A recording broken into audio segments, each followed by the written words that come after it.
কর্মীর শ্রম আছে, ঘাম আছে, অর্থ আছে এবং তাদের সময়, তাদের ভালোবাসা, তাদের দোয়া, এগুলো ছাড়া আসলে আমার পক্ষে আজকে এই জায়গায় এসে দাঁড়ানোটা কোনোভাবেই সম্ভব ছিল না।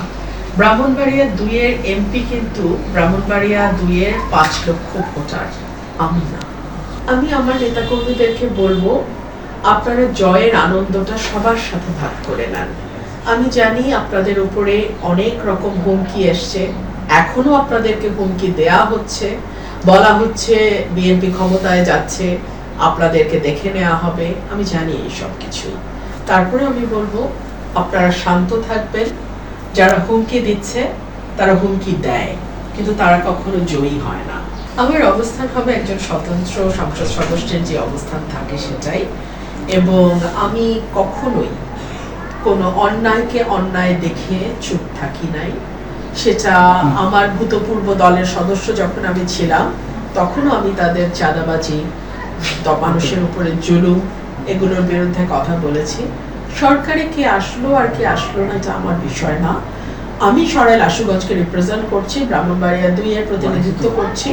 আমার এলাকার স্বার্থ, আমার মানুষের স্বার্থ এবং আপামর দেশের রাজনৈতিক ল্যান্ডস্কেপ নিয়ে আমার আলোচনা হবে। ভবিষ্যতে নিরাপদ, বিনিয়োগ বিশ্বস্ত, আর আমার পছন্দ সল্ট বে। ওয়েলকাম টু সল্ট বে।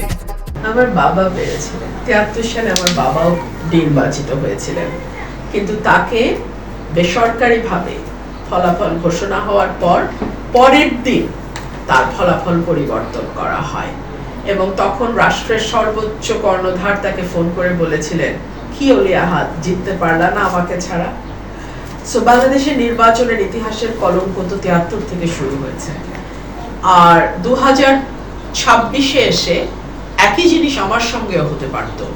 আমি আমার অন্তরের অন্তঃস্থল থেকে ধন্যবাদ জানাই বাংলাদেশ সেনাবাহিনীকে। বাংলাদেশ সেনাবাহিনী যদি শক্ত হাতে আইন শৃঙ্খলা পরিস্থিতি নিয়ন্ত্রণ না করত, যদি অসম্ভব রকম নিরপেক্ষতার সাথে কোনো দল ব্যক্তি না দেখে তারা র্যাপিড অ্যাকশনে না যেত, তাহলে এই আসন বিএনপি যথেষ্ট কারচুপির চেষ্টা করেছে।